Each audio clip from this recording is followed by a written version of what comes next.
우리에게 죽음은 우리의 마음을 절망에 빠뜨리고 굉장히 힘들게 하는 사실입니다. 그 절망적인 죽음 앞에서 오늘 예수님께서 우리에게 부활의 소망의 메시지를 던져주고 있습니다. 그래서 오늘 주된 말씀의 포인트는 25절, 26절입니다. 이제 나사로가 드디어 죽게 되었습니다. 17절에 보니까 죽은 지 나흘이 되었다라고 말합니다. 혹시 나흘과 사흘을 구분 못하는 사람이 있을까요? 오진 나흘이 며칠이에요? 네, 나흘은 4일입니다. 어떤 사람은 나흘과 사흘을 잘 구분 못하는 사람들도 있다고 합니다. 자, 여기에서 죽은 지 나흘이 되었다라는 것은 굉장히 큰 의미를 가져다 줍니다. 보통 유대인들에게는 이런 이야기가 내려오고 있습니다. 사람이 죽은 지 3일 기간 중에는 언제든지 영혼이 다시 찾아올 수 있다. 그리고 4일이 지나면 완전히 영혼이 떠나간다라는 이야기가 전해져 내려오고 있습니다. 그래서 오늘 죽은 지 무덤에 죽은 지 나흘이 되었다라는 것은 뭡니까? 이제는 도무지 기대할 수 없는 완전한 죽음을 의미합니다. 그리고 두 번째로는 더 이상 기대할 수 없는 아주 절망적인 그런 상태를 말합니다. 39절에는 더 절망적인 내용이 있습니다. 죽은 지 나흘이 되었으므로 냄새가 납니다. 더 이상 이 절망 가운데 어찌할 수 없음을 애통해하는 내용입니다. 인간의 힘으로는 도저히 할 수 없는 그 절망적인 상태에 하나님이 개입하셔야만이 가능하다는 것을 복선으로 깔고 있습니다. 한마디로 앞으로 전개될 예수님의 기적사건을 극대화하는 그런 표현으로 죽은 지 나흘이 되었다라고 말하는 것입니다. 이제 나흘이 되자 많은 유대인들이 이제 나사로의 죽음을 애도하기 위해 문상을 오게 됩니다. 19절에 보니까 많은 유대인이 마르다와 마리아에게 그 오라비의 일로 위문하러 왔더니, 위문은 문상하러 왔다는 것입니다. 베다니는 어디라 그랬습니까? 베다니는 예루살렘에서 아주 근접한 거리에 있다고 했습니다. 지금 예루살렘에는 유대인들의 큰 행사가 있었기 때문에 많은 유대인들이 예루살렘에 모여 있었습니다. 그때 베다니에 있는 나사로의 죽음을 듣고 이제 위로하기 위해서 옵니다. 거기에는 위로하기 위해서 온 사람도 있고 애곡하기 위해서 온 사람들도 있습니다. 한마디로 사람이 죽었을 때 대신 울어주는 그런 사람들이 있습니다. 이들은 그 중에는 돈을 받고 곡을 해주는 사람이 있습니다. 하여튼 많은 사람들이 나사로의 죽음에 애통해하며 위로하기 위해서 왔습니다. 자, 여기에서 많은 유대인이 예루살렘에서 왔다라는 것은 무엇을 또 말하겠습니까? 앞으로 있을 예수님의 기적사건의 증인으로 등장하고 있습니다. 목격자들로 등장하고 있습니다.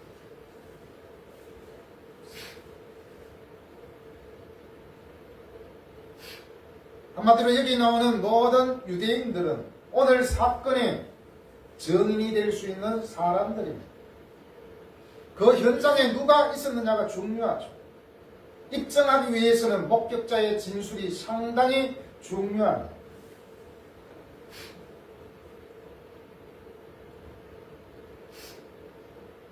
19절뿐만 아니라 31절에서도 유대인들이라는 말이 나옵니다. 유대인들이 나오고, 그리고 33절에서도 함께 온 유대인들이, 그리고 36절에서도 나옵니다. 36절에도 유대인들이 말하되 보라. 그리고 36절까지 나오죠.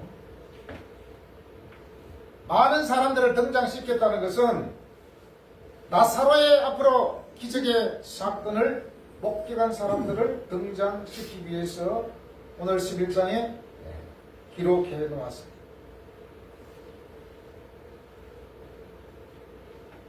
이제 유대인들이 많이 모여들게 되었고, 급기야는 이제 예수님이 마르다와 마리아의 통함을 듣고 이제 거의 가까이 왔습니다. 마르다는 예수님이 오신다는 소식을 듣고 동네 어귀까지 마중을 나가게 됩니다. 마르다와 마리아가 둘이 함께 나가는 것이 아니라, 한 사람은 어떤 면에서는 다른 문상객을 맞이해야 되기 때문에 한 사람은 남아 있어야 되겠죠. 그래서 마르다가 예수님을 마중 나간 게 아닌가 싶습니다. 이때 21절에서 마르다가 뭐라고 예수님께 말합니까? 21절 같이 읽어보겠습니다. 시작. 마르다가 예수께 여짜오되 주께서 여기 계셨더라면 내 오라비가 죽지 아니하였겠나이다. 어떤 사람들은 불신앙의 표현이라고 말을 하는 사람들도 있는데, 또 대부분 많은 사람들이 어떤 주님을 원망하고 불신하는 그런 내용이 아니라, 한마디로 너무 비통하다 보니까 그냥 내뱉는 말이에요. 아유, 주님이 빨리 오셨더라면 우리 오빠가 살 수 있었을 텐데, 약간은 자신의 비통한 마음을 표현하는 것과 마찬가지입니다. 어차피 마르다와 마리아는 나사로가 죽을 병에 걸렸기 때문에, 죽는 것을 생각했기 때문에 큰 기대는 하지 않았을 것입니다. 그래서 불평 아닌 불평으로 주님이 우리 오빠한테 미리 와 계셨다면 살 수 있었을 텐데, 22절에 보니까 그러나 나는 이제라도 주께서 무엇이든지 하나님께 구하시는 것을 하나님이 주실 줄을 아나요. 물론 주님이 빨리 오셔가지고 우리 오빠를 살려주셨으면 너무 좋았겠지만, 그렇지만 지금이라도 하나님께서 함께 하신다면 예수님을 통하여서 우리 오빠를 살릴 줄 믿습니다. 라는 내용이 아니겠습니까? 나사로를 사별한 후에도 여전히 예수님에 대한 믿음을 잃지 않았고, 예수님은 하나님이 보내신 분이시기에 하나님을 통하여 지금이라도 오빠를 살릴 수 있을 것이라는 그러한 고백입니다.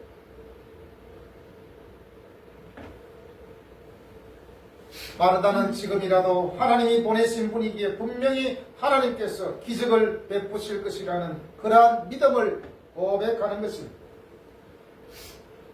이때 예수님은 더욱 아주 간결하게 확실하게 선포합니다. 23절에서 네 오라비가 다시 살아나리라. 네 오라비가 다시 살아나리라. 언제 살아납니까? 바로 지금. 이제 이 부분에서 예수님께서 지체하신 이유와 그 자신감을 알 수 있습니다. 비록 너희 오빠 나사로가 죽은 지 나흘이 지나 냄새가 나겠지만 실제로 다시 살아날 것이라는 믿음의 기름을 붓고 있습니다. 마르다는 또 반응합니다. 지난번에도 말씀드렸지만 여러분, 믿음과 신앙은 바로 반응입니다. 기독교 역사를 살펴보면 감옥에서, 병상에서 삶의 큰 위기를 만났을 때, 또 나라를 잃은 사람들이 고문을 받을 때, 또한 절망에 빠진 청년들이, 그리고 아무런 소망도 없는 사람들이 성경을 읽다가 크리스찬이 된 사람들이 너무나도 많이 있습니다. 그들은 절망에서 소망으로 역전의 삶을 살아간 사람들이, 이러한 사람들이 역사 속에 많이 있다는 것입니다. 성경을 통해서 하나님을 만난 사람들이 바로 전도자들이었고, 그들을 통해서 교회가 팔레스타인을 넘어 유럽으로 또 아시아로 우리나라에 이르기까지 전 세계에 복음이 전파된 것입니다. 왜 교회가 우리나라에까지 전 세계에 퍼졌을까요? 바로 그것은 예수님의 부활신앙입니다. 또한 우리의 부활신앙입니다. 예수님께서 내 오라비가 다시 살아나리라 말씀하셨을 때 마르다의 반응은 어땠습니까? 24절에서 마르다가 이르되 마지막 날 부활 때에는 다시 살아날 줄을 내가 아나이다. 24절에서 마르다의 이 부활신앙의 고백은 어떤 면에서는 지금 당장 아니라 앞으로 먼 미래에 우리 오빠가 다시 부활할 것이라는 그러한 믿음의 고백입니다. 유대인들에게 부활신앙이 계속해서 내려오고 있었기 때문에 그런 전통적인 부활 사상에 의해서 앞으로 우리 오빠가 다시 마지막 날에 부활하실 것입니다. 그런 고백입니다. 그러나 예수님께서는 조금 더 마르다의 신앙을 고정시켜줍니다. 마르다는 먼 미래에 있을 그 부활신앙을 고백했지만 예수님은 바로 지금,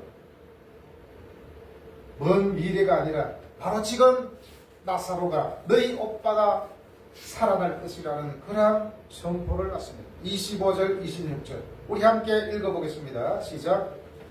예수께서 이르시되 나는 부활이요 생명이니 나를 믿는 자는 죽어도 살겠고 무릇 살아서 나를 믿는 자는 영원히 죽지 아니하리니 이것을 내가 믿느냐.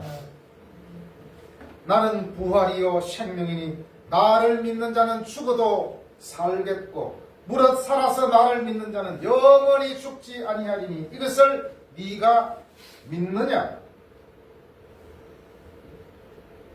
여러분, 우리가 교회 나오고 성경을 읽고 하나님을 믿는 그 근거는 무엇입니까? 네가 무엇을 믿느냐? 우리에게 묻는다면 우리는 어떤 신앙 고백을 할 수 있겠습니까?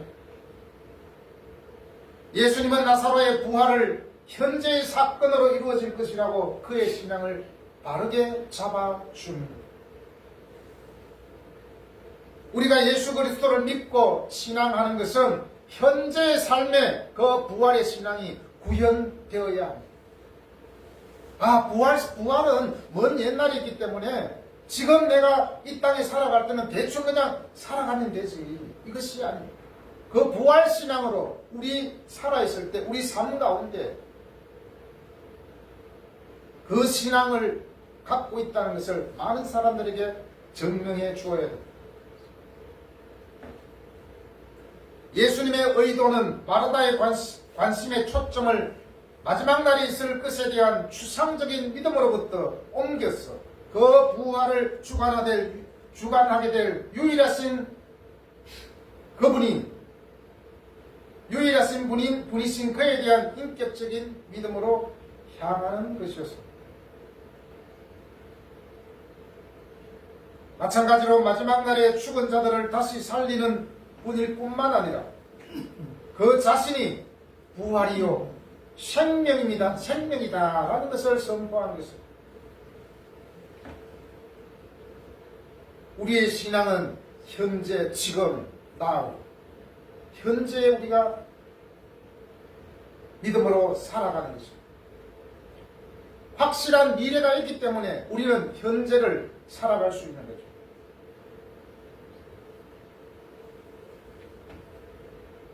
예수 예수밖에는 부활도 없고 영생도 없다는 것을 선포하신 것입니다. 또한 예수님께서는 실제로 고난과 죽음을 이기시고 부활하셨습니다. 예수님 자신이 부활의 첫 열매가 되신 것입니다. 이제 며칠 있으면 크리스마스 성탄절이 다가옵니다. 기독교는 물론 성탄절이 아주 중요한 날입니다. 그렇지만 부활절은 더 중요합니다. 마치 성탄절의 모든 행사들을 보면 부활절보다 더 중요한 것 같지만 사실은 부활절이 더 중요합니다. 예수님의 부활이 없다면 성탄절도 사실은 크게 의미가 없습니다. 부활절이 더 큰 축제가 되어야 되고 부활절이 더 우리에게 기쁨의 시간이 되어야 됩니다. 바로 예수님의 부활은 기독교의 근간을 이루기 때문입니다. 예수님께서 부활의 첫 열매가 되셨기 때문에 우리 또한 부활의 소망을 가지고 살아가는 것입니다. 이것이 없다면 우리의 신앙은 다 헛것이 된다고 바울은 말했습니다.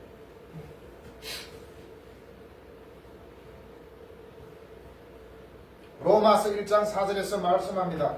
성결의 영으로는 죽은 자들 가운데서 부활하사 능력으로 하나님의 아들로 선포되셨으니 곧 우리 주 예수 그리스도니라. 그리고 베드로전서 1장 3절에서 또 말씀합니다. 예수 그리스도를 죽은 자 가운데서 부활하게 하심으로 말미암아 우리를 거듭나게 하사 산 소망이 있게 하십니다. 예수 그리스도의 부활하심은 우리에게 산 소망이 되십니다. 죽은 소망이 아닙니다. 많은 사람들은 모든 소망을 이 땅에 두고 있습니다. 그래서 어떤 많은 사람들이 천년만년 이 땅에서 살고자 합니다. 물론 농담으로 제가 천년만년 살고 싶다고 말했지만 어떤 사람이 천년만년 살 수 있습니다. 아무리 100세 시대를 하지만 100세까지 살 사람은 별로 없습니다. 70대, 80대 아차 싶은 순간에 지금까지 우리가 보아왔던 연예인들이 죽는 것을 보지 않습니까?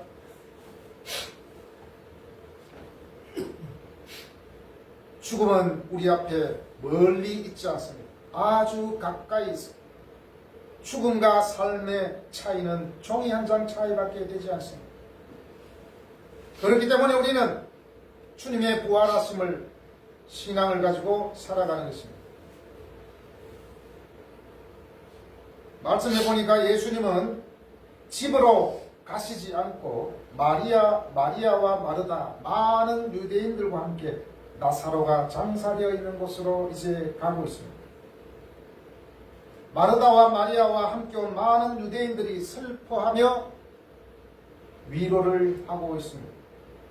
이때 예수님도 35절에서 눈물을 흘리신다라고 기록되어 있습니다. 예수님은 나사로의 죽음을 통해 하나님의 영광이 나타날 것을 아셨지만 슬퍼하는 사람들은 완전히 알지 못했습니다. 그리고 또한 예수님은 슬퍼하는 사람들의 고통에 깊이 공감하며 그렇게 눈물을 흘리셨습니다. 그때 어떤 사람이 이렇게 말을 합니다. 37절에서 맹인의 눈을 뜨게 한 이 사람이 그 사람은 죽지 않게 할 수 없었더냐라고 말하고 있는 것을 볼 수 있습니다. 그때 예수님께서 때는 이때다 라고 하면서 아주 부드러운 목소리로 39절에서 돌을 옮겨 놓아라, 돌을 옮겨 놓아라 라고 명령하십니다.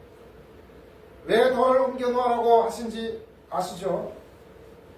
이스라엘의 무덤과 우리 동양의 무덤과는 다릅니다.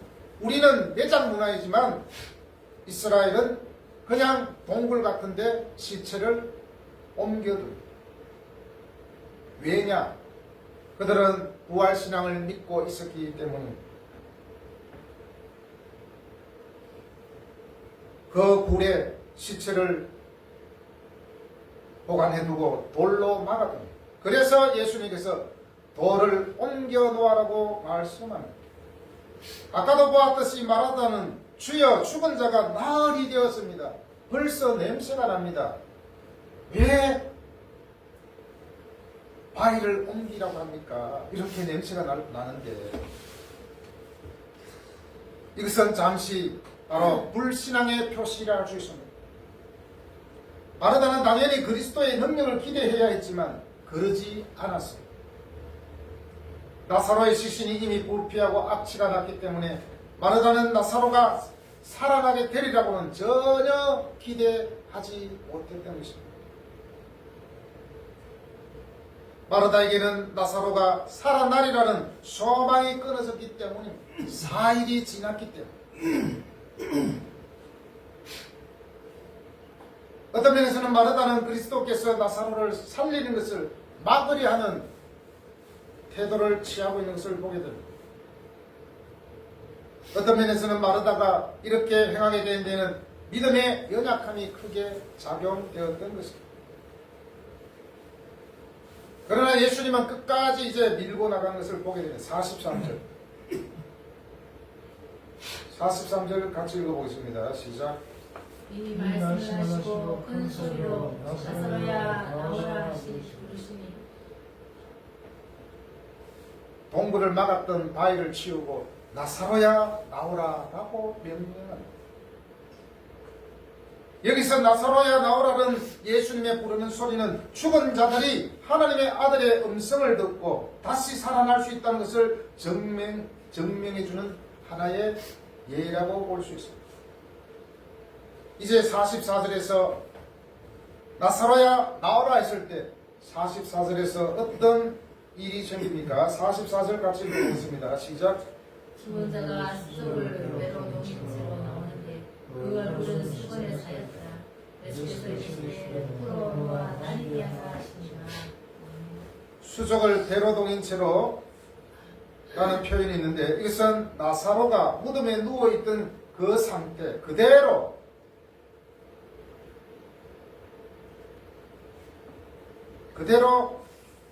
밖으로 나왔다는 것을 우리에게 알려주기 위함입니다.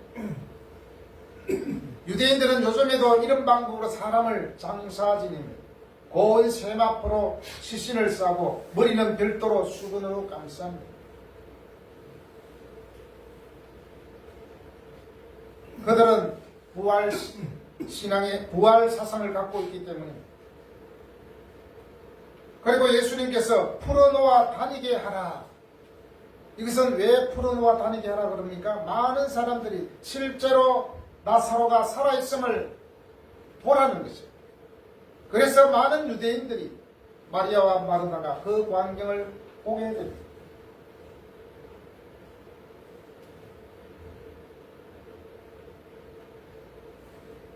그리스도께서는 나사로를 싸고 있던 수위를 풀어주거나 저절로 그것이 풀어지게 할 수도 있었지만 하지만 그분은 그곳에서 있는 사람들의 손을 이적의 증거로 사용하고자 하셨습니다. 나사로의 이 사건은 요한복음에서 마지막 기적의 사건으로 기록되고 있습니다.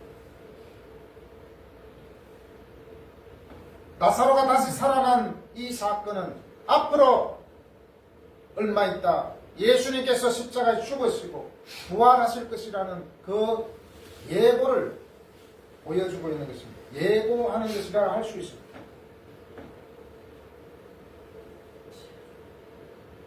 우리 그리스도인들은 예수님의 부활과 예수님의 부활의 첫 열매가 되셔서 장차 예수님을 믿는 모든 죽은 사람들이 주님이 다시 오시는 마지막 날에 우리도 부활함을 믿고 살아가는 것이 우리 크리스찬의 소망이고 이 소망을 산 소망이다라고 말씀해 주고 있습니다. 이 땅에 태어난 모든 사람들은 순서는 다르지만 다 죽게 되어 있습니다. 죽음은 우리가 어쩔 수 없이 맞이할 수밖에 없는 그러한 상황입니다. 그러나 예수님께서 이 땅에 오셔서 3일 만에 부활하심으로 말미암아 부활의 소망을 주셨기 때문에 우리는 그러한 믿음으로 살아가는 것입니다. 나는 부활이요 생명이니 나를 믿는 자는 죽어도 살겠고 물어 살아서 나를 믿는 자는 영원히 죽지 아니하리니 이것을 내가 믿느냐 네가 믿느냐. 오늘도 주님께서 네가 무엇을 믿느냐라고 말씀하셨을 때 우리는 무엇을 믿는다라고 고백할 수 있겠습니까?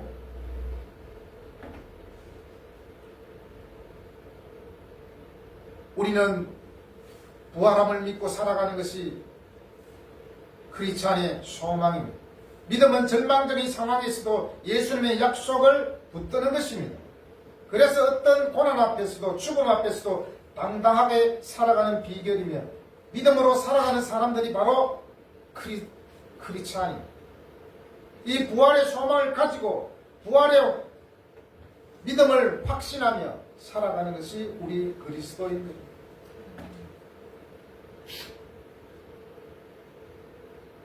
앞으로 우리는 지금보다도 더 큰 고난을 겪을 수 있습니다. 죽음 앞에 맞닥뜨릴 수 있습니다. 그럴 때 우리는 어떠한 믿음으로 맞이할 수 있겠습니까? 부활의 소망을 가지고 믿음으로 살아가는 사람들이 바로 크리스찬들임을 확신하는 여러분이 되시길 예수님의 이름으로 축복합니다. 아멘. 기도하겠습니다. 하나님 아버지 감사합니다.